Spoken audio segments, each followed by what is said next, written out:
Okay, so welcome everyone, welcome to the class. প্রত্যেককে আমরা good evening জানাচ্ছি। হ্যাঁ, নমস্কার অর্পিতা। তো আপনাদের কি অবস্থা একটু আপনারা জানান, এবং আমাদের অডিও ভিডিও দুইটি পারফেক্ট আছে কিনা আপনাদের দেখতে বা শুনতে কোনো রকমের কোনো প্রবলেম হচ্ছে কিনা একটু জানিয়ে দিবেন।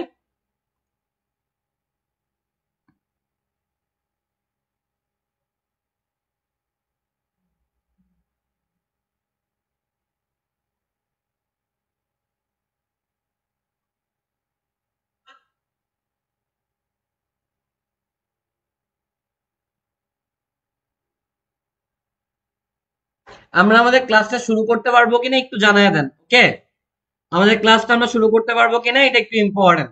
আপনাদের কোনো প্রবলেম প্রবলেম হচ্ছে কিনা একটু জানিয়ে দেন। আই হোপ যে কোনো রকমের কোনো প্রবলেম হওয়ার কথা না।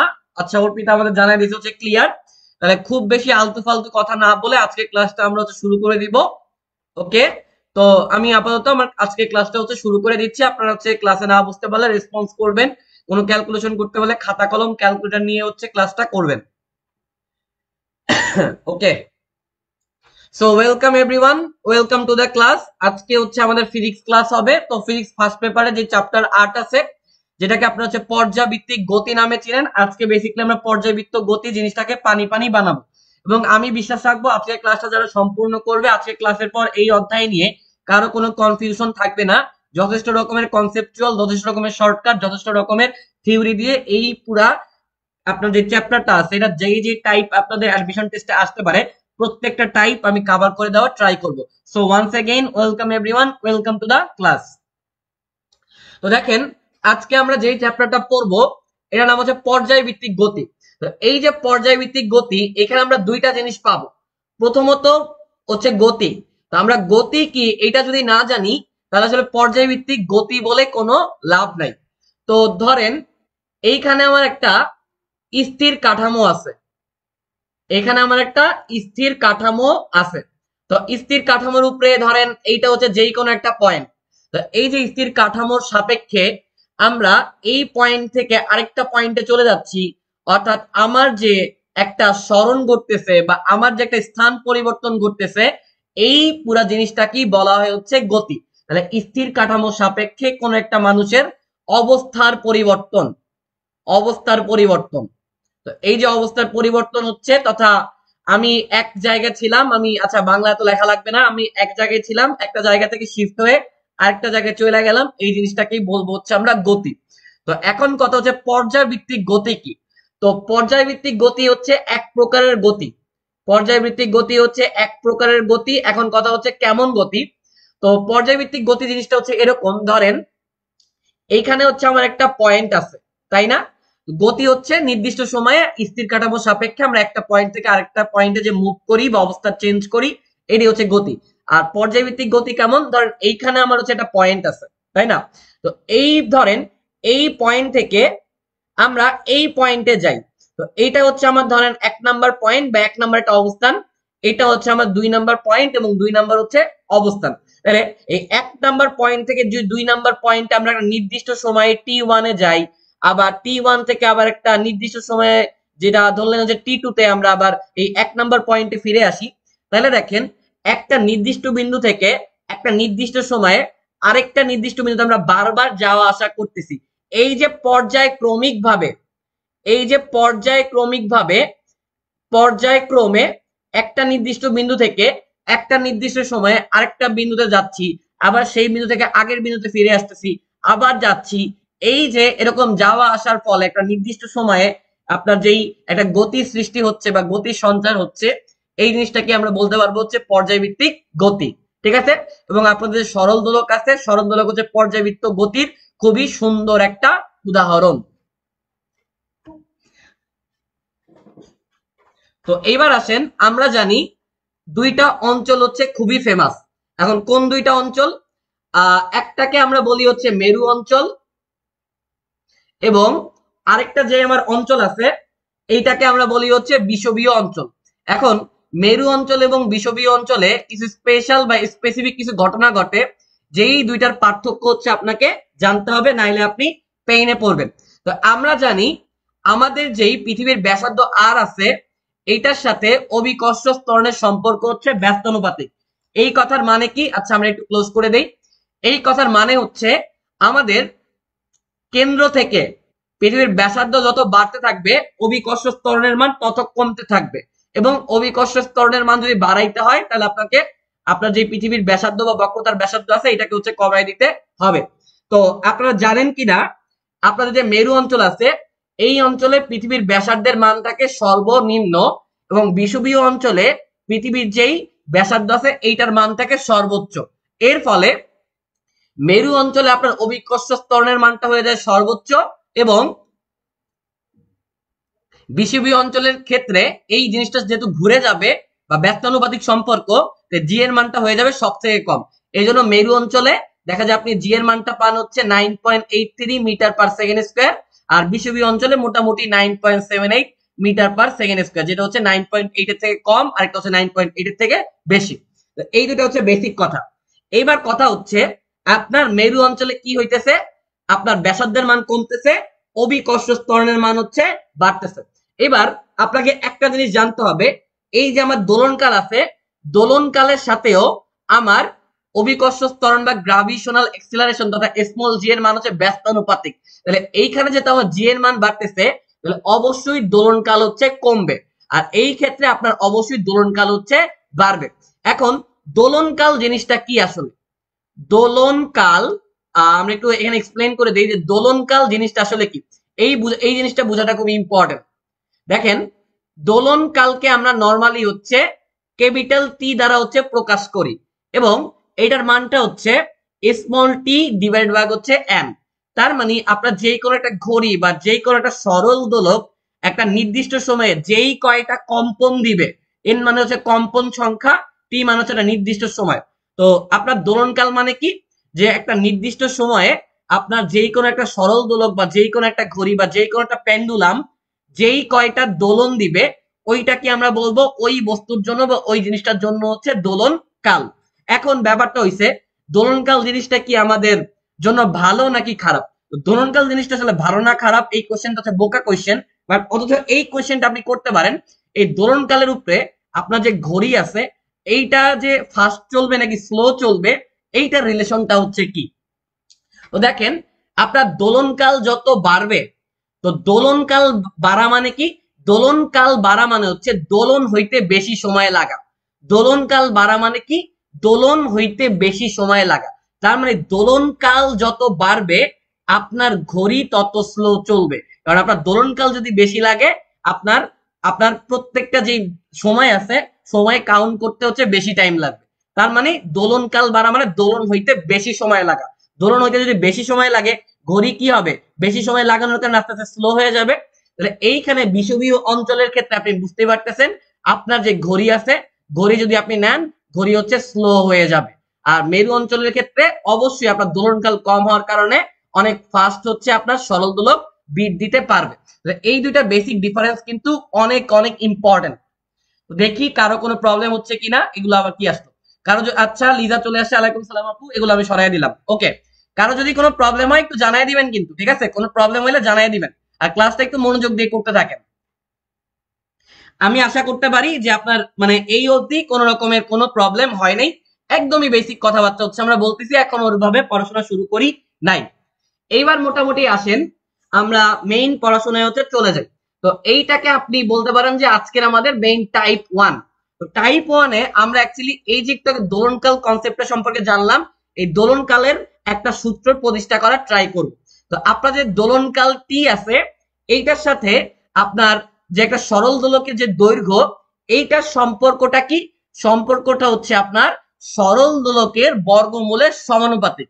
এবং দোলনকাল টি এর সাথে আমরা একটু আগে জি এর সম্পর্কটা জানছিলাম ব্যস্তানুপাতিক, শুধুমাত্র ব্যস্তানুপাতিক না বরং বর্গমূলের ব্যস্তানুপাতিক। এখন এইটা যদি আমাদের 1 নাম্বার সমীকরণ হয়, এইটা যদি আমাদের 2 নাম্বার সমীকরণ হয়, এই দুইটা সমীকরণ ইউজ করে আমরা টি এর একটা সূত্র ডিনোট করতে পারবো। বাট আমরা চাই যে সমানুপাতিক না রেখে সমান লিখতে, তাহলে নিশ্চয়ই এখানে আমাকে একটা কনস্ট্যান্ট টার্ম আনতে হবে। এইখানে কনস্ট্যান্ট টার্ম হিসাবে থাকে হচ্ছে আপনার 2 পাই। তো 2 পাই যদি থাকে উপরে চলে যাবে হচ্ছে এল, নিচে চলে আসবে হচ্ছে জি। তো এইটা হচ্ছে আপনার একটা বেসিক সরল দোলকের দোলনকালের সূত্র, যেখানে জি হচ্ছে আপনার অভিকর্ষ ত্বরণ, পাই হচ্ছে একটা কনস্ট্যান্ট, আর এল হচ্ছে কি, এল নিয়ে আপনার এত বেশি প্যারা খাওয়ার কিছুই নাই।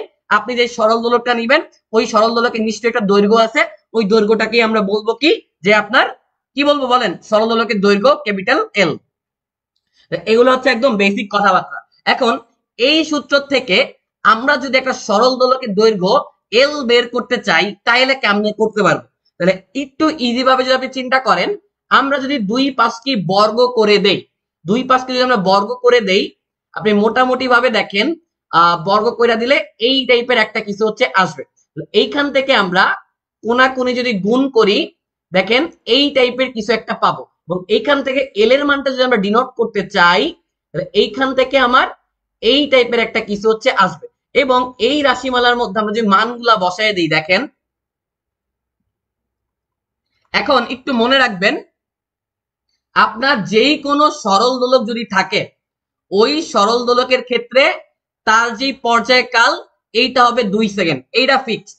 যদি পর্যায়কাল 2 সেকেন্ড না হয়, ওইটা জীবনও সরল দোলক হইতে পারবে না। অর্থাৎ সরল দোলক হইতে গেলে তার মেইন যে একটা ধর্ম অনুসরণ করতে হয়, সেই ধর্মটা হচ্ছে তার যে দোলনকালের মানটা ওইটা 2 সেকেন্ড হইতেই হবে। তাহলে এইখানে আমরা যেটা সরল দোলকের জন্য তার কার্যকরী দৈর্ঘ্য, এই এলটাকে আমরা বলতে পারবো সরল দোলকের কার্যকরী দৈর্ঘ্য। এই কার্যকরী দৈর্ঘ্যর মানটা যদি আমরা বের করতে চাই, অবশ্যই এখানে এই সমীকরণে টি এর জায়গায় আমরা বসাবো হচ্ছে 2, 2 এর বর্গ করে দিলে এটা হয়ে যাবে হচ্ছে 4, নিচে আছে হচ্ছে আমাদের 4, তাহলে এই 4 হচ্ছে কাটা চলে যাবে, আর থাকলো পাই স্কোয়ার। তো পাই স্কোয়ার মানে কি, পাই স্কোয়ার মানে হচ্ছে আপনার 3.14 ইন্টু 3.14। তো আপনারা একটু যদি বেসিক ক্যালকুলেশন জানেন, এই মানটা আপনার হচ্ছে 9.8 থেকে সামান্য বেশি, এই জন্য এল এর মানটা 1 এর থেকে একটু কমে যাবে, এল এর মানটা 1 এর থেকে একটু কমে যাবে, এবং ক্যালকুলেশন করে দেখা গেছে এল এর মানটা হচ্ছে 0.993। মানে দেখেন 1 এর কত কাছাকাছি, 0.9999993। তাহলে এই যে 0.993, মানে এই মানটা কিন্তু 1 এর অনেক কাছাকাছি, কিন্তু দশমিকের একটু পার্থক্য ছিল, সেই জন্য 1 হয় নাই। তো এই মানটা আপনারা চাইলে মুখস্থ করতে পারেন, কারণ এইটা না লাগে, এটা চাইলে আপনারা মুখস্থ করতে পারেন, বাট কেমনে আসলে সূত্র দিয়েও বের করা সম্ভব, এই জিনিসটা কিন্তু আমি আশা করি যে দেখা ফেলছি। এখন ঢাবির জন্য আমি একটু কথা বলে দিই। দেখেন এই যে আমরা এখানে টি মানে কি, টি মানে হচ্ছে পর্যায়কাল, তাই না? এই পর্যায়কালে যে সূত্র আছে, এই পর্যায়কাল টি এর সাথে রিলেশন আছে কার কার, টি এর সাথে রিলেশন, একটা রিলেশন আছে হচ্ছে এল এর, আরেকটা রিলেশন আছে হচ্ছে জি এর। এখন এই এল এবং জি ছাড়া অন্য কোন রাশি কি আমরা এই সূত্রের মধ্যে দেখতে পাচ্ছি না? তাহলে মনে রাখবেন, আপনার যে দোলনকাল আছে, এই যে দোলনকাল আছে, দোলনকাল মানে হচ্ছে টি, টি কখনোই বস্তুর ভর মানে এম এর উপর নির্ভর করে না, এবং আপনার যে পর্যায়কাল টি আছে, এইটা কখনোই কোন একটা সরল দোলকের বিস্তার তথা এর উপর নির্ভর করে না। ঢাকা ভার্সিটির জন্য এই দুটা জিনিস হচ্ছে আপনাদের লাগবে। কি লাগবে? যে আমাদের পর্যায়কাল টি কোন ভরের উপর নির্ভর করে না, কোন প্রকারের বিস্তারের উপর নির্ভর করে না। ঢাকা ভার্সিটির কোশ্চেন ব্যাংক করলেই দেখবেন যে এই টপিকের উপরে অলরেডি 2 থেকে 3 বার কোশ্চেন আসছে। তো আশা করব যে কোনো প্রবলেম নাই, ঠিক আছে? আচ্ছা, তো আরো কিছু কথাবার্তা আমাদের বলতে হবে। একটু মনে রাখবেন, আপনি যদি পৃথিবীর কেন্দ্রে চলে যান,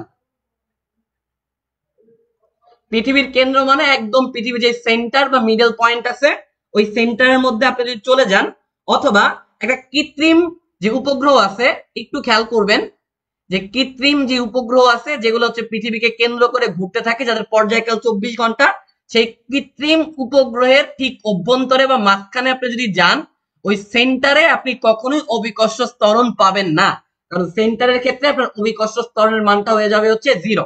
তো মেডিকেলে কিন্তু এই কোশ্চেন ডিরেক্ট আসে যে পৃথিবীর কেন্দ্রে অভিকর্ষ ত্বরণের মান হচ্ছে কত। এখন জি এর মান হচ্ছে আমরা বুঝে গেলাম।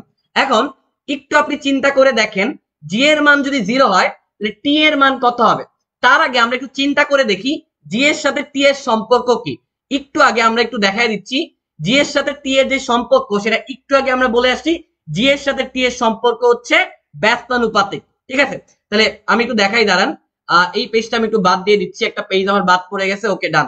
দেখেন তাহলে আমার যে জি আছে, জি এর সাথে টি এর সম্পর্ক হচ্ছে ব্যস্তানুপাতিক, আবার বর্গমূলের ব্যস্তানুপাতিক। তাহলে আপনি একটু চিন্তা করে দেখেন, আমরা যদি এই সূত্র থেকে একটু জিনিসপাতি ডিনোট করি, কি ডিনোট করব, এখানে টি এর মানটা হচ্ছে 1/√/, জি এর হচ্ছে প্রপোর্শনাল। তাহলে দেখেন 1 এর 1 থাকলো, জি এর মানটা হচ্ছে 0। এখন আপনাদের আমি একটু বলে দেই, 0/something এইটা মানে 0, আর সামথিং বাই 0 এইটা মানে হচ্ছে ইনফিনিটি।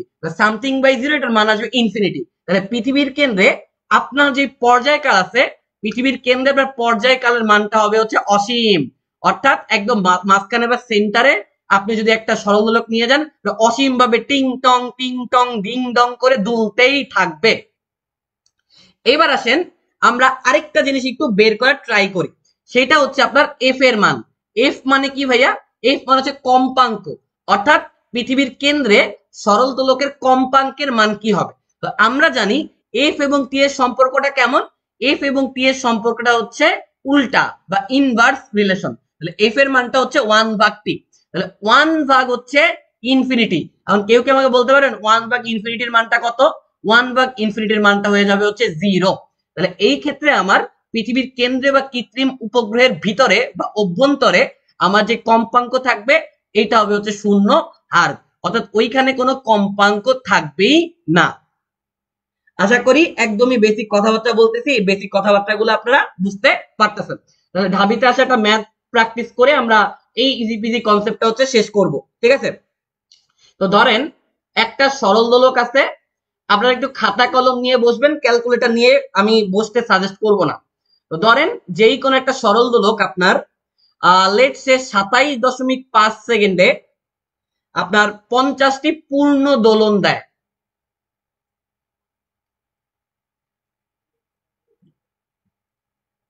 তো এইটা দিয়ে আমি আপনার কাছে ধরেন কার্যকরী দৈর্ঘ্য বা এল এর মানটা হচ্ছে জানতে চাইলাম। এখন এই ম্যাথটা আপনি কেমনে সলভ করবেন? তো এই ম্যাথ সলভ করতে গেলে আগে অ্যাকচুয়ালি আপনাকে বুঝতে হবে যে কি চাইছে, কি দেওয়া আছে। আমার কাছে চাইছে হচ্ছে এল। তো এল সমান সমান আমি কি লিখতে পারি বলেন তো? এই মেইন সূত্র থেকে আমরা ডিরাইভ করি, তাহলে এই যে এই সূত্রটা কিন্তু আমরা ডিরেক্ট বসাই দিতে পারি। যেমন এল সমান সমান হচ্ছে জিটি স্কোয়ার ডিভাইডেড বাই কত? ডিভাইডেড বাই হচ্ছে 4 পাই স্কোয়ার। এখন এটার মধ্যে নিচে যে 4 পাই স্কোয়ার আছে এটা কনস্ট্যান্ট হওয়ার কারণে এটা নিয়ে আমাদের কোনো মাথা ব্যথা নেই। জিও কনস্ট্যান্ট, এটা নিয়ে আমার মাথা ব্যথা নেই, কিন্তু আমার মাথা ব্যথা করতে হবে যে টি নিয়ে। টি এর মানটা কি হবে? বাট একটু আগে আমরা আপনাকে টি এর একটা সূত্র শিখাই দিয়েছিলাম, যে এই যে একটু দেখেন আর একটু আগে আসেন, টি এর এই যে টি মানে হচ্ছে স্মল টি ডিভাইডেড ভাগ হচ্ছে এন। এইটা যদি আমরা বসায় দেই স্মল টি ডিভাইডেড ভাগ হচ্ছে এন, এইখান থেকে আমরা অ্যাকচুয়ালি ক্যাপিটাল টি এর মানটা হচ্ছে পাওয়া যাব। তো ক্যাপিটাল টি এর মানটা কত পাবো? দেখেন এইটা হবে উপরে হবে 27.5, আর কয়টা পূর্ণ দোলন দিছে? পূর্ণ দোলন দিছে হচ্ছে 50টা। এখন এইখানে আমরা যদি 9.8 তারপর হচ্ছে 27.5 ডিভাইড বাই 50 হোল স্কোয়ার, এইটার নিচে চলে আসবে হচ্ছে আপনার, আমি ভুল না করলে 4 ইন্টু 3.14 হোল স্কোয়ার। এইটা যদি আপনারা ক্যালকুলেশন করেন এইখান থেকে কি একটা সরল দোলকের মান বের হবে না? তো এই ক্যালকুলেশনটা আপনারা একটু বাসায় করে নেবেন। বাট আমার বিশ্বাস যে ঢাবিতে কি টাইপের ম্যাথ আসে এগুলো আপনারা বুঝতে পারতেছেন। ওকে ওকে ওকে, আশা করি কোনো প্রবলেম হচ্ছে না। প্রবলেম হলে কমেন্ট করে জানিয়ে দিবেন, ঠিক আছে? এই ম্যাথটুক বাসায় একটু করে নিবেন।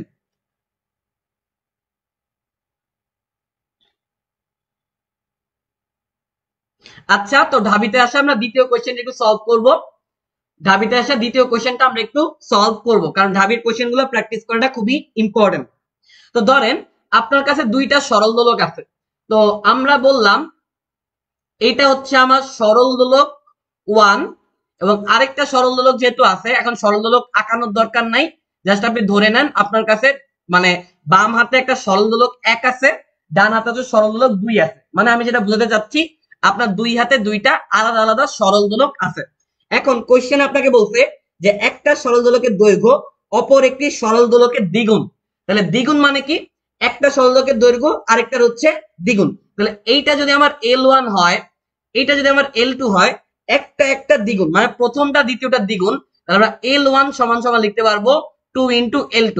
কেন লিখতে কেন পারবো? কারণ কোশ্চেনে আমাকে ঠিক এরকম ইনস্ট্রাকশন দিছে এবং বলছে দ্বিতীয়টি দোলনকাল 3 সেকেন্ড। এইটার যে দোলনকাল আছে এইটা হচ্ছে 3 সেকেন্ড। আমার কাছে জানতে চাইছে যে T1 বা প্রথমটির দোলনকাল হচ্ছে কত। ঢাবিতে আসে একটা ম্যাথ, খুবই ইজি পিজি। তো এই ক্ষেত্রে ম্যাথ আমরা কেমনে করতে পারবো? তো আমরা যদি একটু চলে যাই, আমরা জানি যে টি এর সাথে আপনার এল এর সম্পর্ক হচ্ছে বর্গমূলের সমানুপাতিক। তাইলে এখান থেকে আমরা লিখতে পারবো T1 বা T2 সমান সমান √ওভার L1 ডিভাইডেড ভাগ হচ্ছে L2। তাহলে এখন আসলে ম্যাথ আসলে শেষ, ম্যাথ আসলে কিছুই বাকি নেই। T1 এর হচ্ছে T1, তো T2 এর মানটা হচ্ছে 3 সেকেন্ড, এটাকে আমরা একসাথে হোল রুট দিয়ে দিলাম। দিয়ে দেওয়ার রিজন হচ্ছে একটাই, কারণ এখানে আমরা যদি একটু বসায় দিই L1 L2 আছে, 2 ইন্টু L2 ডিভাইড ভাগ হচ্ছে L2, L2 হচ্ছে কাটা। তাহলে এখান থেকে আপনারা বুঝতে পারতেছেন T1 এর মানটা হয়ে যাবে 3 ইন্টু হচ্ছে √2। যারা আমার হাতে কলমের ক্যালকুলেশনের ভিডিও দেখছে তারা জানে √2 এর মান হচ্ছে 1.41 এবং 3 দিয়ে 1.41 কে গুণ দিলে এটা 4.24 সেকেন্ড টাইপের কিছু একটা আসবে। এটাই হচ্ছে আমার অ্যান্সার। তো দেখেন ঢাবিতে কিন্তু খুব বেশি কঠিন ম্যাথও দেয় না, একটু কমন সেন্স খাটাইলে এসব ম্যাথ গুলা করতে 30 সেকেন্ডের বেশি হচ্ছে লাগার কথা না। আচ্ছা ঠিক আছে, আপনারা অ্যান্সার দিতে থাকেন, ক্লাস বুঝতে থাকেন, কোনো প্রবলেম হলে জানাই দিবেন। আই হোপ এখন অব্দি আপনাদের কোনো প্রবলেম হচ্ছে হয় নাই। তবে এইবার আসেন ঢাকা ভার্সিটি স্পেশাল গ্রাফ। কারণ ঢাকা ভার্সিটি গ্রাফ থেকে একটা কোশ্চেন আপনাকে দিবেই, সেটা যেই চ্যাপ্টারের আপনার গ্রাফ থেকেই দেখতে কেন সেটা আমি জানি না যে কোন চ্যাপ্টারের গ্রাফ থেকে দিবে, বাট গ্রাফ থেকে একটা এমসিকিউ কমন আসবেই। তো এই চ্যাপ্টারের ক্ষেত্রে আমরা যদি গ্রাফ গুলো প্লট করতে চাই আমাদেরকে কয়েকটা জিনিস জানতে হবে। তো আমাদের বেসিক সূত্রটা ছিল টি সমান সমান 2 পাই √L ডিভাইড ভাগ হচ্ছে জি। তো এই অধ্যায় থেকে যদি গ্রাফ আসে, 3টা গ্রাফ আসা পসিবল। তো 3টা গ্রাফ যদি আমি আপনাকে একে বুঝাইতে চাই, এখানে আমি একটা গ্রাফ আঁকাবো, লেটস সে এইখানে আমি 2 নাম্বার গ্রাফ আঁকাবো, লেটস সে এইখানে আমি হচ্ছে আমার 3 নাম্বার গ্রাফটা হচ্ছে আঁকাবো, কারণ এই গ্রাফ গুলা থেকে একটা এমসিকিউ আসতে পারে। তো আমরা যাই করি না কেন আমাদের বেস ইকুয়েশন কোনটা, বেস বা মূল ইকুয়েশন হচ্ছে এইটা। তো এইটা থেকে আস্তে আস্তে আমরা গ্রাফ গুলা আঁকার চেষ্টা করব। তো প্রথমে ধরেন আমরা জি এর সাথে টি স্কোয়ার হচ্ছে একটা গ্রাফ আঁকবো, মানে টি স্কোয়ার নিব এক্স অক্ষ বরাবর আর জি নিব হচ্ছে ওয়াই অক্ষ বরাবর। আবার লেটস সে আমরা এল এর সাথে টি স্কোয়ার একটা গ্রাফ আঁকাবো, এবং তৃতীয় যেটা আসতে পারে যে টি স্কোয়ার এর সাথে 1/জি এর হচ্ছে গ্রাফ। তো এই গ্রাফ গুলা দেখতে কেমন হবে এগুলা প্লট করতে পারাটাই হচ্ছে মেইন। তবে এইটা আমরা প্লট করব এইটার সাহায্যে। তো একটা একটা করে আমরা আগাই। প্রথমে মাঝখানেরটা যদি আঁকতে চাই, এইখানে এল এর সাথে টি স্কোয়ার গ্রাফ আঁকতে বলছে। তো এইখানে আমরা মেইন ইকুয়েশনে দেখতে পাইতেছি আমার টি এর সাথে এল এর সম্পর্কটা হচ্ছে এইরকম। তাহলে আমরা এখান থেকে এল প্রপোর্শনাল টু যদি আমরা একটা বর্গ করে দিই লিখতে পারবো যে টি স্কোয়ার। তাহলে দেখেন এইখান থেকে এল এবং টি স্কোয়ারের সম্পর্ক হচ্ছে সমানুপাতিক, অর্থাৎ এল এর মান বাড়লে টি স্কোয়ার মানও বাড়বে।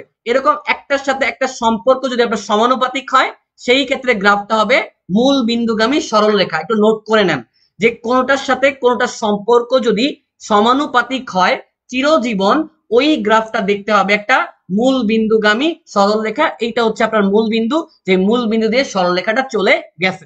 এবার আছেন এইটা আমরা যদি একটু প্লট করতে চাই, তবে এইটা আগে করবো নাকি এইটা আগে করবো? আচ্ছা আস্তে আস্তে একটা একটা করেই করি। এবার আসেন জি এর সাথে টি স্কোয়ার। তো জি এর সাথে হচ্ছে টি স্কোয়ার যদি আমাকে করতে হয় তাহলে আগে আমাকে বুঝতে হবে টি এর সাথে জি এর সম্পর্কটা কি।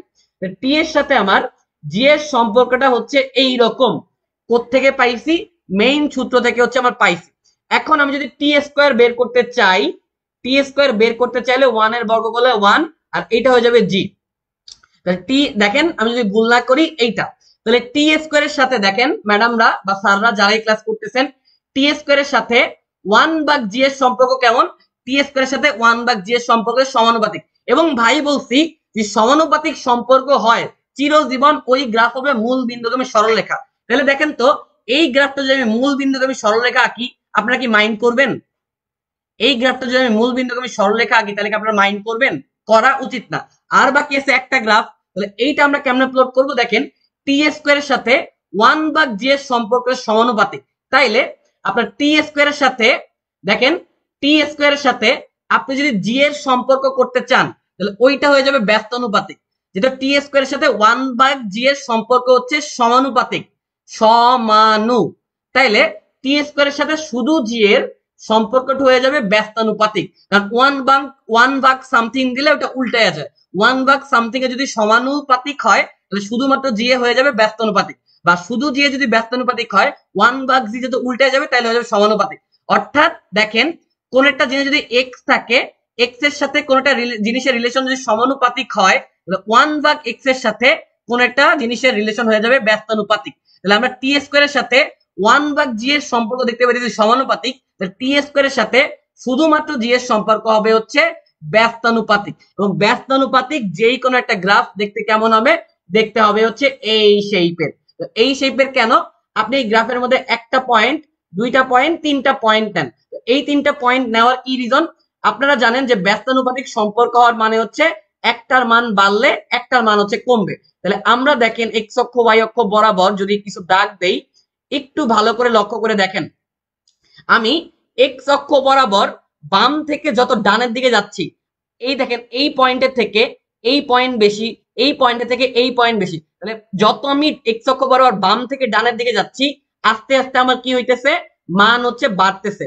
কিন্তু আমি যখন ওয়াই অক্ষ বরাবর অর্থাৎ এই পয়েন্ট থেকে আস্তে উপরের দিকে উঠবো, তাহলে এই পয়েন্টের থেকে এই পয়েন্ট হচ্ছে আরো ছোট, এই পয়েন্টের থেকে এই পয়েন্ট হচ্ছে আরো ছোট। তার মানে আস্তে আস্তে এই পয়েন্ট, এই পয়েন্ট, এই পয়েন্ট, দেখেন এই পয়েন্ট কত বড়, এই পয়েন্ট তার থেকে ছোট, এই পয়েন্ট তার থেকে ছোট, অর্থাৎ ওয়াই অক্ষ বরাবর আপনার হচ্ছে কমতেছে। তাহলে এক্স অক্ষ বরাবর বাড়তেছে, ওয়াই অক্ষ বরাবর কমতেছে, তাইলে অবশ্যই এটা কি আপনার ব্যস্তানুপাতিক সম্পর্ক। তাহলে এত কিছু আমি চাইলে মুছেও দিতে পারতাম, আমি তো মুছেই দেই।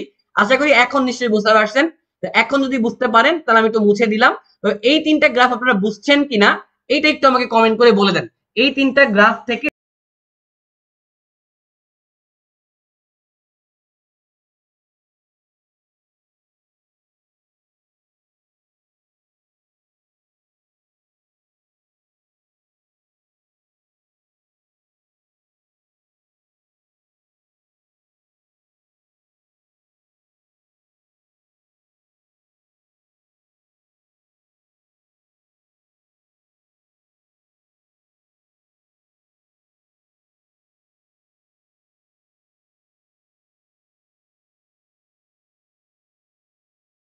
বুঝতে পারতেছেন কিনা এটাও তো আমার জানা দরকার আছে, তাই না? শুধুমাত্র অর্পিতাই বুঝবে, বাকিরা যদি না বুঝে তাহলে তো দরকার নাই।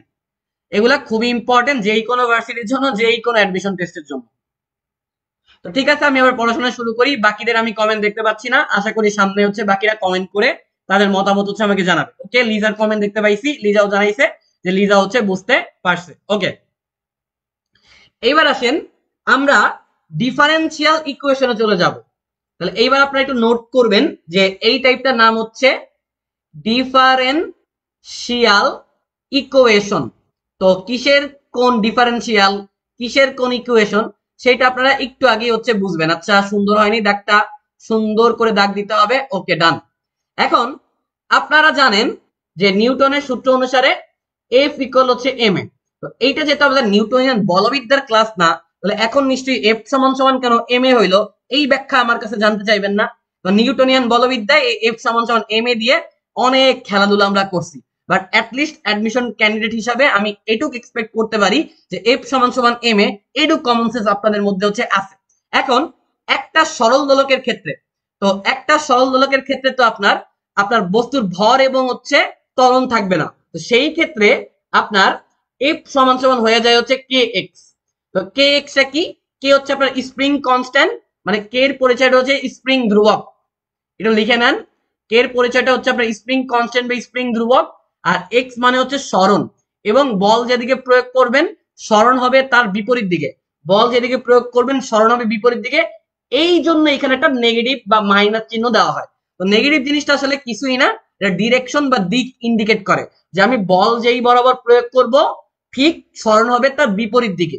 অর্থাৎ মাইনাস সাইনটা বলের ক্ষেত্রে অ্যাপ্রোপ্রিয়েট না, কারণ কোনো বল কখনো ঋণাত্মক হইতে পারে না। শুধুমাত্র বলের দিকটা কি ডান দিকে, বাম দিকে, এক্স অক্ষের পজিটিভ পার্টে, এক্স অক্ষের নেগেটিভ পার্টে, এইটা আর কি ইন্ডিকেট করে, মানে দিক বা ডিরেকশন ইন্ডিকেট করে। এখন বাচ্চারা এই যে এইগুলা দিয়ে চলেন আমরা একটা খেলাধুলা ট্রাই করব। তো এইটা যদি আমার 1 হয়, এইটা যদি আমার 2 হয়, তাহলে আপনারাই বলেন একটা জিনিসকে আমরা লিখতে পারি না। এখন কথা হচ্ছে ভাইয়া কি লিখতে পারেন, দেখেন এইখান থেকে আমরা এম এ নিব, এইখান থেকে আমরা নিব হচ্ছে মাইনাস কে এক্স। যেহেতু এফ এর মান এইটা, আবার এফ এর মান এইটা, এইটার এইটা যেহেতু সমান, তাহলে এইটার এইটা সমান আমরা লিখতে পারি। এখন আপনাদেরকে আমি একটা জিনিস পড়াইয়া দিছিলাম, এইটা হচ্ছে সরণ, এইটা হচ্ছে বেগ, এইটা হচ্ছে আমার ত্বরণ। ঠিক আছে, তো এখন আমার কাছে আছে ত্বরণ। আপনারা জানেন ত্বরণ থেকে আপনারা যদি বেগ পাইতে চান আপনাদের একবার ডিফারেন্সিয়েশন করা লাগে, এবং বেগ থেকে আপনারা যদি সরণ পাইতে চান দুইবার ডিফারেন্সিয়েশন করা লাগে। তাইলে এই যে আমার ত্বরণ আছে, ত্বরণ থেকে আমি সরণ পাইতে চাই, সরণ মানে হচ্ছে এক্স পাইতে চাই, তাহলে আমাকে দুইবার ডিফারেন্সিয়েশন করতে হবে। দুইবার ডিফারেন্সিয়েশন করার মানে কি, এই যে D square DT square of X করা। কারণ এই যে সরণ বেগ ত্বরণ এগুলোর মধ্যে খুব সুন্দর একটা ইন্টার রিলেশন আছে, যে একটার থেকে একবার ডিফারেন্সিয়েশন করলে আরেকটা পাই, আরেকবার ডিফারেন্সিয়েশন করলে আরেকটা পাই, আবার উল্টা প্রসেসে ইন্টিগ্রেশন করলে আগেরটা পাবো, আরেকবার ইন্টিগ্রেশন করলে আরেকটা পাবো। মানে আমার ক্লাস যারা শুরু থেকে করতেছে এই জিনিসটা যে কতবার বলছি বলার বাইরে। তাহলে আমি ত্বরণের পরিবর্তে এই পুরো জিনিসটা হচ্ছে বসাইতে পারবো। এইখান থেকে আমার এম এম এর মতোই হচ্ছে থাকলো, এবং ত্বরণের পরিবর্তে আমি বসাইতে পারবো। একটু যদি আপনারা দেখেন এই জিনিসটা আমি এখানে এনে বসাই দিলে এইটা হয়ে যাবে এইরকম দেখতে। এইটা নিয়ে আশা করি কারো কোনো প্রবলেম নাই। এখন পরবর্তী লাইনে আপনারা একটু দেখেন ডি স্কোয়ার এক্স ডিভাইডেড ভাগ হচ্ছে আমার ডিটি স্কোয়ার, এবং পরবর্তী লাইনে আমরা চলি একটা কাজ করি, এই এমটাকে একটু কে এর নিচে নিয়ে যাই। তো কে এর নিচে নিলে কে ডিভাইড ভাগ এম, আর কে এর সাথে হচ্ছে এটা এক্স গুণ অবস্থায় আছে, সমান সমান হচ্ছে 0। এখন বলতে পারেন ভাইয়া এখানে মাইনাস ছিল এটা প্লাস কেমন হলো, এই যে সমানের আমি বাম পাশে নিয়ে আসছি, নেগেটিভ সাইনটা অবশ্যই পজিটিভ হয়ে যাবে। এখন আপনারা জানেন কিনা জানি না, এই যে ওমেগা আছে, ওমেগা সমান সমান আমরা বলতে পারবো রুট ওভার কে ডিভাইডেড ভাগ হচ্ছে এম। ওমেগা সমান সমান আমরা বলতে পারবো রুট ওভার কে ডিভাইডেড ভাগ হচ্ছে এম। তাইলে আমরা ওমেগা স্কোয়ার সমান সমান কি বলতে পারবো, ওমেগা স্কোয়ার সমান সমান বলতে পারবো কে ডিভাইডেড ভাগ হচ্ছে এম। কে কে হচ্ছে আপনার স্প্রিং কনস্ট্যান্ট, আর এম হচ্ছে ওই যে আপনার একটা সরল দোলক আপনি নিবেন ওইটার ববের ভর ভর। এইখানে কে ভাগ এম এর পরিবর্তে সুতরাং এইখান থেকে আমরা লিখতে পারবো D square X divided by DT square. এটা ঢাবির একটা স্পেশাল টপিক, ঢাবি খুব পছন্দ করে। এবং কে ডিভাইডেড বাই এম এর পরিবর্তে আমরা লিখতে পারবো ওমেগা স্কোয়ার এক্স সমান সমান হচ্ছে 0। এইটা কি আপনার বলা হয় সরণের ডিফারেন্সিয়েশন ইকুয়েশন, এবং এইটা ঢাবির জন্য 100 এক্সট্রা ইম্পর্টেন্ট। মানে এই অধ্যায় থেকে কোশ্চেন আসলে এইটা থেকে আপনি কোশ্চেন পাওয়ার বা একটা এই তো হ্যাঁ একটা কোশ্চেন পাওয়ার সম্ভাবনা অনেক বেশি, এটার আসলে কোনো বিকল্প নাই। আশা করি এই সূত্রটা কেমনে আসছে একদম ফুল ডিরাইভ করে আপনাদেরকে বুঝাই দিতে পারছি একদম প্রমাণ সহ। তো ঢাবিতে আসা যদি কোশ্চেন গুলো আপনি সলভ করতে চান, তো ঢাবিতে আসা কোশ্চেন গুলা আমি আপনাকে হচ্ছে সলভ করে দিতে পারি। তো ধরেন ঢাবিতে যে ডিরেক্ট কোশ্চেনটা আছে আমি ঢাবির কোশ্চেন ডিরেক্টলি উঠাবো। তো ঢাবিতে বলছে 3 ইন্টু হচ্ছে ডি স্কোয়ার এক্স ডিভাইডেড ভাগ হচ্ছে আমার ডিটি স্কোয়ার, এখানে হচ্ছে আমার 27x, এবং এইটা সমান সমান 0। তাহলে এইটা একটা সমীকরণ। এই সমীকরণ ধরেন একটা সরল সন্ধিতে স্পন্দন হইতেছে, তো বলছে এই স্পন্দনের কৌণিক কম্পাঙ্ক কত। এখন আপনারা যারা কম্পাঙ্ক সম্পর্কে জানেন, নরমাল কম্পাঙ্ককে আমরা এফ দ্বারা ডিনোট করলেও কৌণিক বা অ্যাঙ্গুলার কম্পাঙ্ককে আমরা ওমেগা দ্বারা হচ্ছে ডিনোট করি। তাহলে এইটা দিয়ে আমাদের এই ইকুয়েশন থেকে আমাদের কৌণিক কম্পাঙ্ক বের করতে হবে। তো এইটা দিয়ে তো আমরা পারবো না, আমরা একটা বেসিক সূত্র জানি। বেসিক সূত্রটা দেখতে কেমন, বেসিক সূত্র হচ্ছে এরকম যে আমি কি দুইবার ডিফারেন্সিয়েশন করব সরণকে, এবং এটার সাথে ওমেগা স্কয়ার এক্স সমান সমান আমার হয়ে যাবে হচ্ছে 0।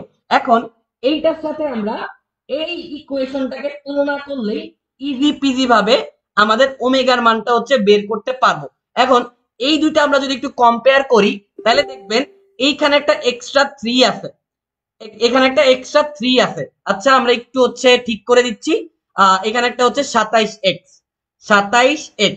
তাহলে এইখানে আপনি তো দেখেন x এর জায়গায় x আছে, ওমেগা স্কয়ারের জায়গায় 27 আছে। অনেক বোকায় যেটা করে ওমেগার মান √27 অ্যান্সার করে আসে, ট্রাস্ট মি অনেকে যেটা করে, এবং অপশনে √27 ছিল, অপশনে √27 ছিল, অনেকে √27 দাগায় দিয়ে চলে আসছে। কিন্তু √27 কেন হবে না এইটার ব্যাখ্যা যদি আমি আপনাকে একটু দিতে চাই। এখানে দেখেন এই যে আপনি সরণকে দুইবার ডিফারেন্সিয়েশন করছেন, এটার আগে কি কোনো সহগ আছে না, এইখানে কিন্তু একটা 3 সহগ আছে। তো 3 যেহেতু সহগ আছে, 3 আছে গুণ অবস্থায়, তাহলে আমরা যেটা করব এই দুইটার সাথে কম্পেয়ার করে এই যে দেখেন এই 27কে আমরা যেটা 3 দ্বারা ভাগ দিয়ে দেই তাইলে কিন্তু একটা সমতা বিধান হয়ে গেল। তাহলে আমরা প্রথমে যেটা করব 27টা হচ্ছে 3 দ্বারা ভাগ করব, এখান থেকে পাবো হচ্ছে আমরা 9। তাহলে আমরা লিখতে পারবো ওমেগা স্কোয়ার এক্স সমান সমান হচ্ছে 9x, এক্স এক্স কাটা যাবে, এইখান থেকে ওমেগার যে মানটা আছে সেটা আপনারা পাবেন হচ্ছে 3, এবং কৌণিক কম্পাঙ্কের একক হচ্ছে, একক কি, রেডিয়ান পার হচ্ছে সেকেন্ড। তাহলে এইভাবে ম্যাথ গুলো হচ্ছে আপনাদের আসবে, এবং এইটা অনেকবার আসছে। তো আমি হচ্ছে আপনাদের এটা করতে দিচ্ছি, দেখি কে সবার আগে আমাকে এটার অ্যান্সার বলতে পারবে। এইটাও ঢাবিতে আসা একটা কোশ্চেন, 3 বার আসছে ঢাবিতে, 3 বার। তো টাইম স্টার্টস নাও, এইটা দেখি আমাকে সবার আগে কে বলতে পারে। খাতা কলম নিয়ে হচ্ছে বসছেন। তো প্লাস হচ্ছে 100x, এটা সমান সমান হচ্ছে 0। এখান থেকে কৌণিক কম্পাঙ্কের মান কত, কোশ্চেন এটা জানতে চাইছে। দেখি কে আমাকে সবার আগে কৌণিক কম্পাঙ্কের মানটা বলতে পারে।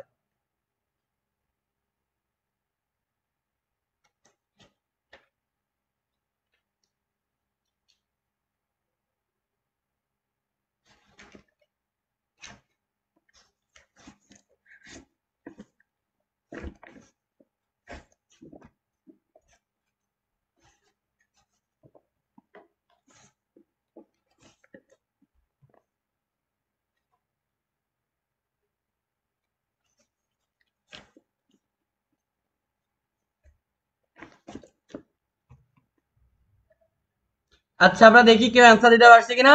আচ্ছা ঠিক আছে, ওকে। তো ওকে ওকে ওকে, ভেরি গুড ভেরি গুড, দুইজনই কারেক্ট। তো আপনারা খুব ভালো করেই জানেন একটা জিনিস, এই যে 4, এইটাকে আমাদের হচ্ছে কি করতে হবে, খেলাধুলা করতে হবে। তাহলে আমরা এটাকে অবশ্যই 100 কে 4 দিয়ে ভাগ দিয়ে এটাকে 25 করে নিব। এরপর আমরা লিখতে পারবো ওমেগা স্কোয়ার এক্স সমান সমান হচ্ছে 100x, এক্স এক্স কাটাকাটি চলে যাবে, ওমেগা স্কোয়ার সমান সমান আপনাদের কত হবে। আচ্ছা আচ্ছা ওয়েট, আমি এটাকে 25 বানাই নেই কেন, 25 বানাই দিচ্ছি। ওকে, এইখান থেকে আমরা বুঝতেই পারতেছেন এইটা সমান সমান এইটা লিখতে পারবো, এবং এইখান থেকে আমাদের ওমেগার মানটা চলে আসবে হচ্ছে 5, এবং এটাই আমাদের অ্যান্সার। এবং মনে রাখবেন এককটা সবসময় হবে হচ্ছে রেডিয়ান পার হচ্ছে সেকেন্ড। এবার আসেন আমরা অন্য আরেকটা টাইপে চলে যাই, যদিও এটা ছিল আমাদের টাইপ 2, আমরা একটু নোট দিয়ে দিই, এটা হচ্ছে আমাদের টাইপ 2। ওকে, এবার চলে আসেন আমরা টাইপ 3-এ চলে যাব। টাইপ 3 হচ্ছে ইম্পর্টেন্ট। তো একটু আগে আমরা সরল দোলকের ক্ষেত্রে একটা সূত্র শিখছিলাম। কথাতে কি সূত্র শিখছিলাম, যে টি সমান সমান 2 পাই √L ডিভাইড ভাগ হচ্ছে জি। বাট এইটা ছাড়াও সরল দোলককে আরো কয়েকটা ভাবে হচ্ছে ডিনোট করা যায়, সেগুলো একটু দেখেন। আপনি এল ভাগ জি আকারে না লিখে আপনি চাইলে এম ভাগ কে আকারেও লিখতে পারবেন। এরপরে দেখেন 2 পাই হচ্ছে 2 পাই, এবং এখানে আপনি সরল দোলকের দৈর্ঘ্যকে এল না বলে ইও বলতে পারবেন, এবং এটা নিচে থাকবে হচ্ছে জি। অর্থাৎ এই 3টা ভাবে হচ্ছে লেখা যায়। আর এখানে ই মানে কি, ই মানে হচ্ছে দৈর্ঘ্য বৃদ্ধি। ই মানে হচ্ছে দৈর্ঘ্য বৃদ্ধি, একটা সরল দোলকের দৈর্ঘ্য যতটুকু বৃদ্ধি করবে সেই মানটাকে আমরা বলবো হচ্ছে দৈর্ঘ্য বৃদ্ধি। ঠিক আছে, তো কোনো পেইন হচ্ছে আপনারা নিবেন না। এই 3টা সূত্র দ্বারাই হচ্ছে আমরা ম্যাথ হচ্ছে করতে পারবো। এবং আরেকটা জিনিস মনে রাখবেন, যে এফ সমান সমান যেহেতু আবার 1/t, এফ সমান সমান যেহেতু 1/t, তাহলে দেখেন এই প্রত্যেকটা ইকুয়েশনের জন্য আমরা এফ এর রাশিমালাও কিন্তু লিখতে পারবো। তো এফ এর রাশিমালা যদি আমরা লিখতে চাই, এখানের প্রত্যেকটা জিনিস হচ্ছে উল্টায়া যাবে। উল্টায়া গেলে দেখতে কেমন হয়ে যাবে, ভেরি ইজি পিজি, কোনো পেইন নেওয়া হচ্ছে যাবে না, পেইন নিলেই পেইন। এফ এর সাথে টি এর সম্পর্ক যেহেতু ব্যস্তানুপাতিক, এইখানে আমাদের এফ এর জন্য বা কম্পাঙ্কের জন্য যদি আমরা সূত্র বের করতে চাই, এই সূত্রটা হয়ে যাবে হচ্ছে এই রকম। এরপরে আবার এই সূত্রটা দেখতে হয়ে যাবে হচ্ছে এই রকম, এবং এই সূত্র যেটা আছে এইটা দেখতে হয়ে যাবে হচ্ছে এই রকম। তাহলে দেখেন আমরা 3টা সূত্র শিখছি পর্যায়কালের জন্য, 3টা সূত্র শিখছি হচ্ছে কম্পাঙ্কের জন্য। তো আমার বিশ্বাস এখন আপনাকে কেউ যদি কোনো ম্যাথ ট্যাথ দেয় তাহলে আপনার হচ্ছে কোনো পেইন হবে না। ঠিক আছে, তো এইবার আসেন আমি আপনাকে হচ্ছে একটা সুন্দর ম্যাথ করায় দিচ্ছি, সুন্দর একটা ম্যাথ। ধরেন একটা আপনার সরল দোলক আছে যেটা হচ্ছে এম ভর বিশিষ্ট।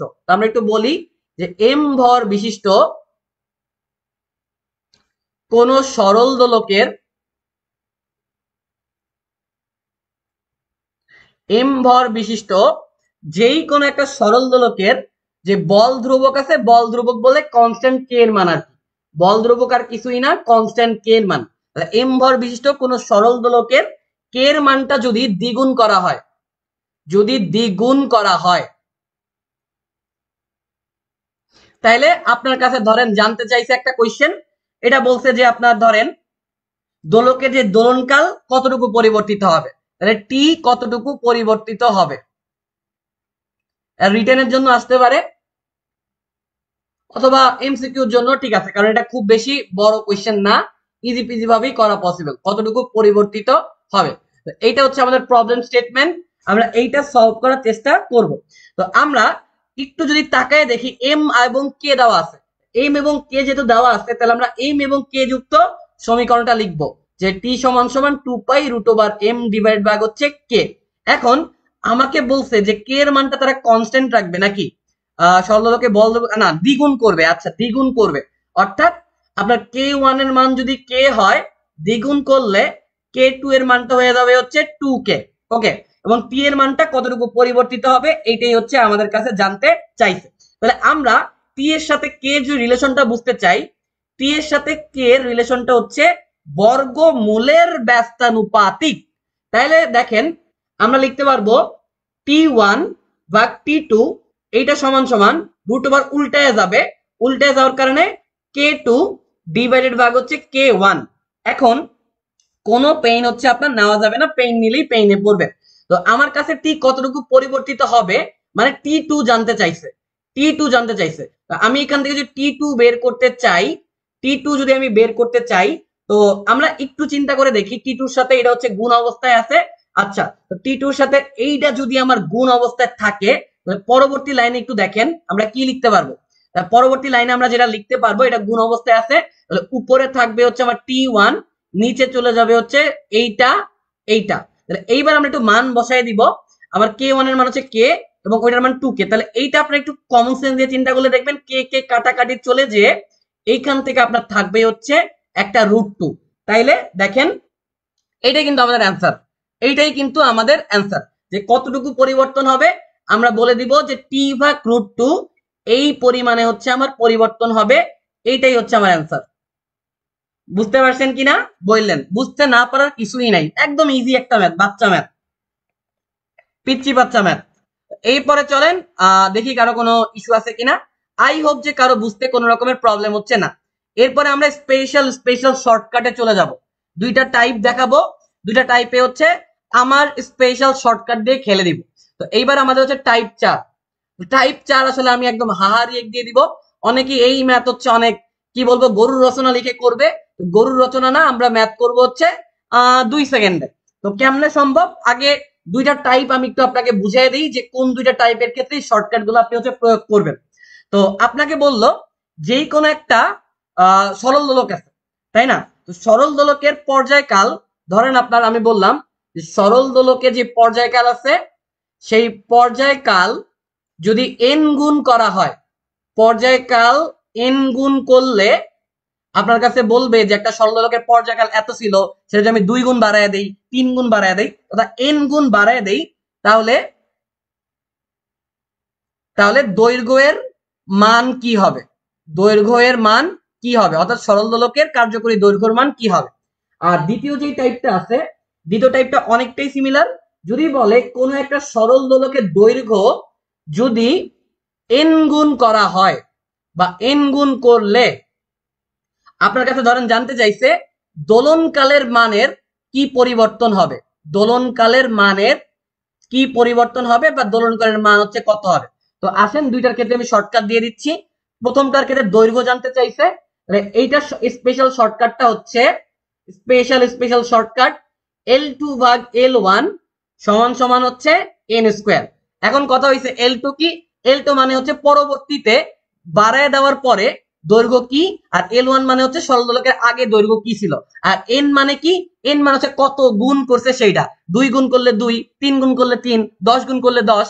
এবং যদি বলে দৈর্ঘ্য n গুণ করলে দোলনকালের মান কত হবে, এই ক্ষেত্রে স্পেশাল যে শর্টকাট, এখানে আমার কাছে দোলনকাল জানতে চাইছে। দোলনকাল মানে টি, তাহলে টি2 ভাগ টি1 সমান সমান হচ্ছে √n। স্পেশাল শর্টকাট পৃথিবীর কোনো বইতে কোথাও নাই। তো আসেন একটু ম্যাথ দেই, যে এগুলা নর্মাল নিয়মে অনেক বিশাল সূত্র করে 2 পৃষ্ঠা ম্যাথ করা যায়, এত কিছু করার টাইম নাই। তো আসেন এইগুলা দিয়ে কেমনে ম্যাথ আসবে আমি একটু দেখা দিচ্ছি। তো চলেন এবার আমরা হচ্ছে ম্যাথ প্র্যাকটিসে চলে যাব, যে আপনারা আসলেই শর্টকাট গুলা কাজে লাগায়া বাস্তবিক প্রয়োগ করতে পারবেন কিনা। তো আমি বললাম কোন সরল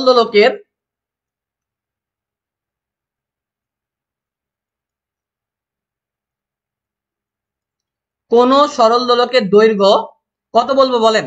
বললাম কোন একটা সরল দোলকের দৈর্ঘ্য হচ্ছে 10 মিটার আমার ইচ্ছা মতো। এখন যদি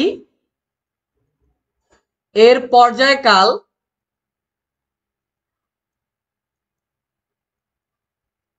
4 গুণ করা হয় পরিবর্তিত পরিবর্তিত পরিবর্তিত দৈর্ঘ্য কত হবে? তো এই ম্যাথ আমার শর্টকাট দিয়ে 2 সেকেন্ডে করা পসিবল। 2 সেকেন্ডে কেমনে করা পসিবল? আমরা জানি L2 ভাগ L1 সমান সমান হচ্ছে n স্কয়ার। এখন পরিবর্তিত দৈর্ঘ্য মানে কি? আচ্ছা আমি একটা ওই কার দিতে ভুল লাগেছে, একটা ওই কার লাগাই দিলাম। তো পরিবর্তিত দৈর্ঘ্য মানে আমার কাছে L2 জানতে চাইছে, এইখান থেকে L2 এর মানটা হবে n স্কয়ার। n এর মান কত রে ভাইয়া? n এর মান ডিরেক্ট 4 দিয়েই দিছে। তো 4 স্কয়ার মানে কত? 4 স্কয়ার মানে হচ্ছে 16। L1 এর মান কত? L1 এর মান হচ্ছে আমার 10 মিটার। এখানে বসাই দিলাম 10, এটার অ্যান্সারটা হয়ে যাবে 160 meter. This is the answer. তো বলেন শর্টকাট বুঝতে পারছেন কিনা? বলেন বলেন বলেন, শর্টকাট বুঝতে পারছেন কিনা একটু কমেন্ট করে জানিয়ে দেন।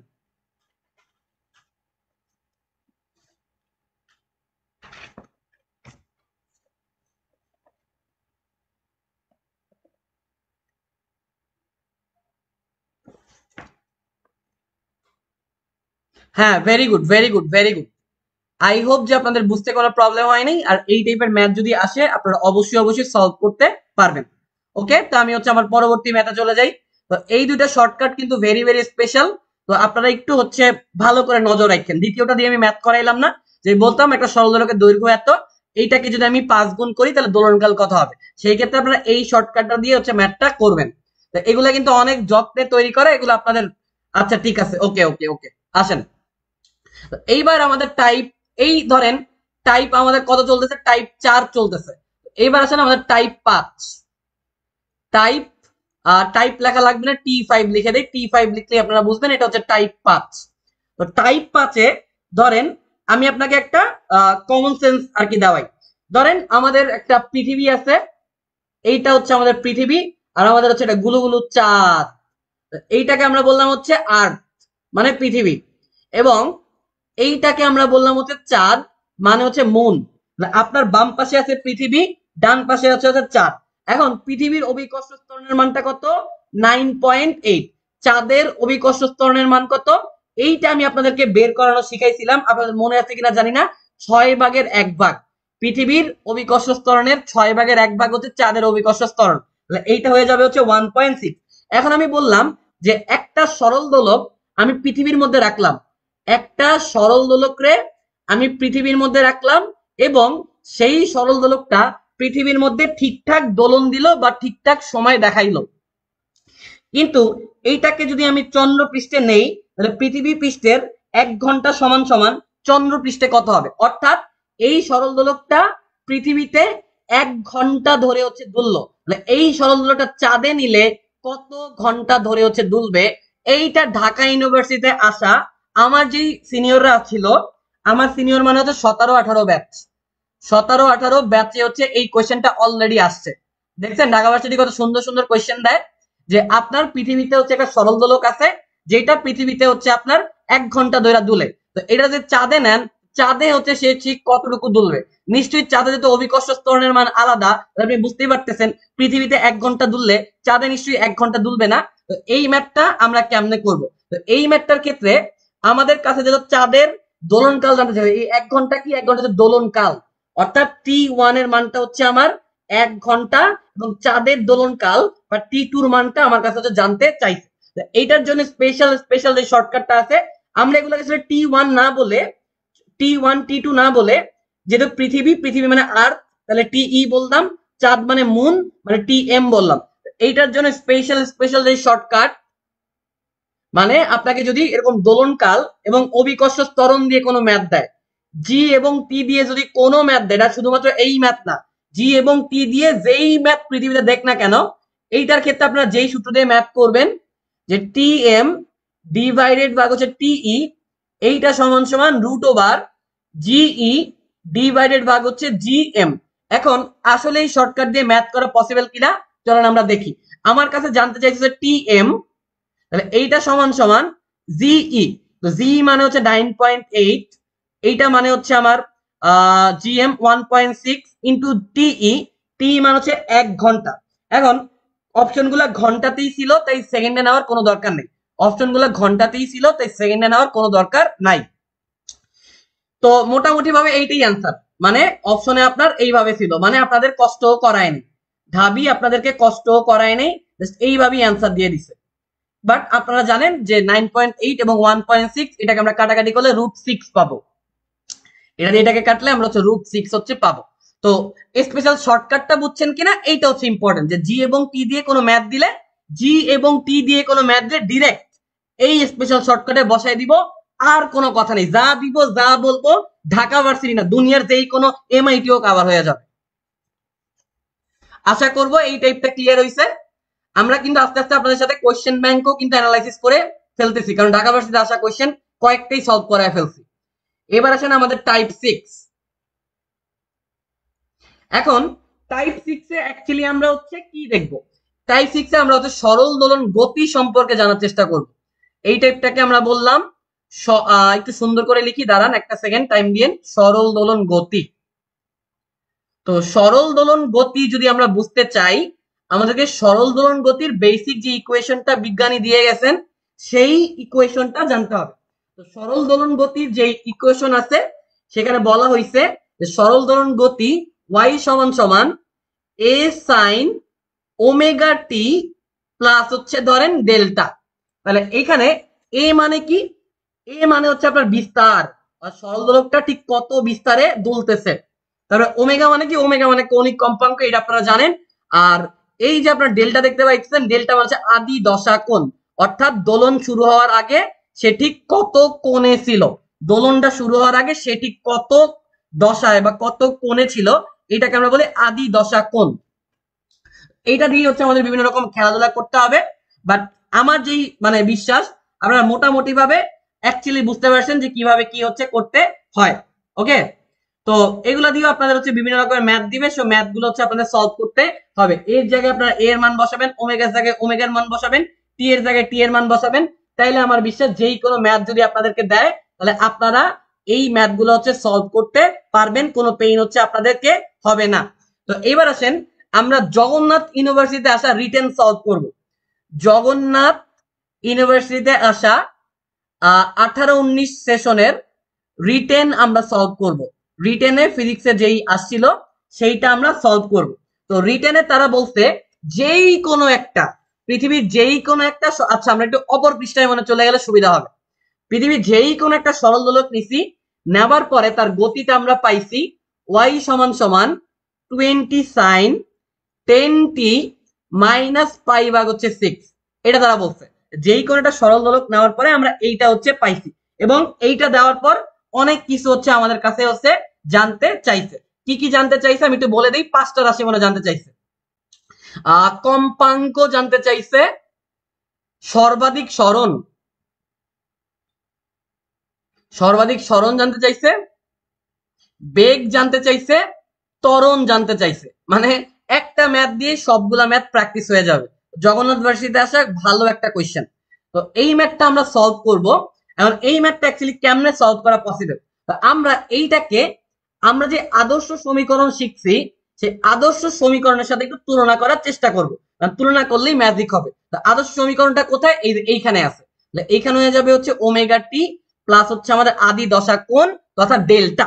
এখন আমরা যে কম্পেয়ার করতেছি, কম্পেয়ার করলে আমাদের কাছে একটা জিনিস ক্লিয়ার হয়ে যাওয়া উচিত। আমার প্রশ্ন যে কি ক্লিয়ার হয়ে যাওয়া উচিত, এইখানের ওমেগা টি এর সাথে আমরা 10t এর যদি তুলনা করি আমরা ইজি পিজি ভাবে বুঝতে পারবো এখান থেকে আমাদের ওমেগার মানটা হচ্ছে 10। এখন ওমেগার মান যদি 10 হয় এফ এর মান বের করা অনেক ইজি, কারণ আমরা জানি টি সমান সমান, এই যে আমাদের টি আছে, টি সমান সমান কি বলতে পারবেন, টি সমান সমান কিন্তু একটা সূত্র আছে, দেখি কেউ বলতে পারে কিনা। এটা হচ্ছে 2 পাই ডিভাইডেড ভাগ হচ্ছে ওমেগা। তাহলে এফ সমান সমান কি হয়ে যাবে, এফ সমান সমান যেহেতু 1 ভাগ টি, তাহলে এটা উল্টায় যাবে, তাহলে ওমেগা ডিভাইডেড ভাগ হচ্ছে 2 পাই।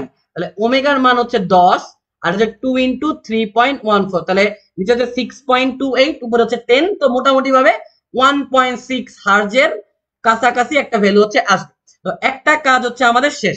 এইবার আমরা এইটার সাথে এইটারে যদি কম্পেয়ার করি, একটু আগে আমরা এইটার সাথে এইটারে কম্পেয়ার করে একটা খেলাধুলা শেষ করে দিছিলাম।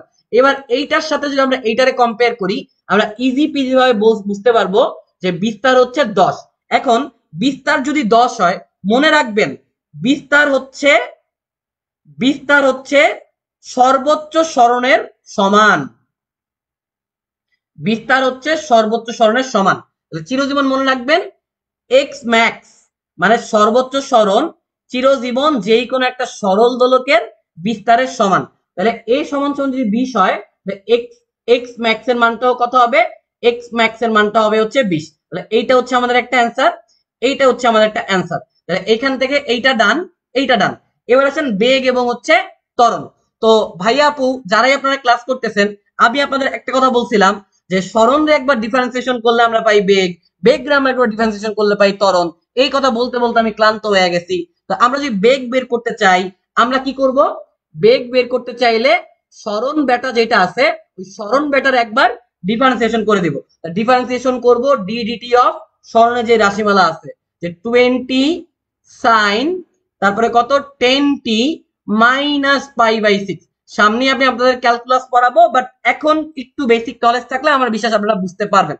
এইখান থেকে ভি এর মানটা যদি আমরা বের করতে চাই, তো একটু কমন সেন্স দিয়ে আপনি একটু চিন্তা করে দেখেন যে এই যে সাইন আছে, এই সাইন রে আমরা যদি ডিফারেন্সিয়েশন করি তাহলে আমরা পাবো হচ্ছে কস। তো সাইন কিছু একটা, এই পুরোটা আমরা একটা এক্স চিন্তা করি, সাইন এক্স রে আমরা ডিফারেন্সিয়েশন করলে পাবো হচ্ছে কজ এক্স। তাহলে কজ এক্স, এক্স মানে হচ্ছে এই পুরাটা। এখন আমরা জানি এক্স তো আর এক্স না, এক্স এর মধ্যে আছে এই জিনিসটা, এটা হচ্ছে কনস্ট্যান্ট। কনস্ট্যান্টের ডিফারেন্সিয়েশন করলে তো বুঝতেই পারতেছেন কিছুই পাবো না, তাহলে এটা ডিফারেন্সিয়েশন করা নিরর্থক।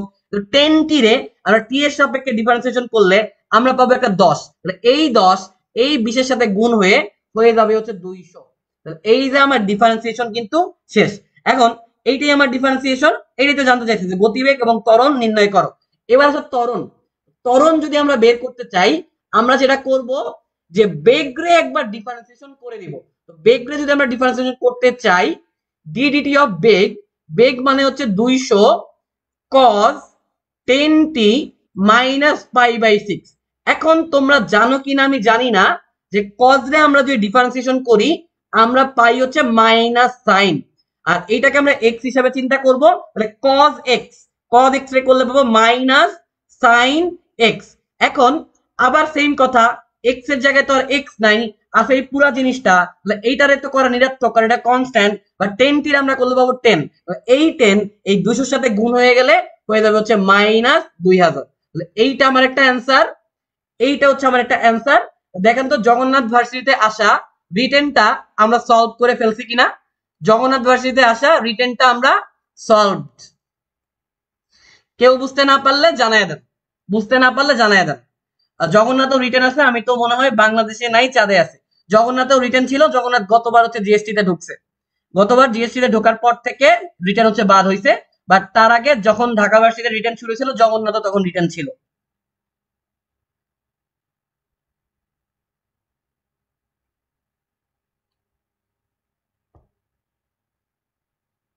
বুঝতে পারলে একটু বলবেন।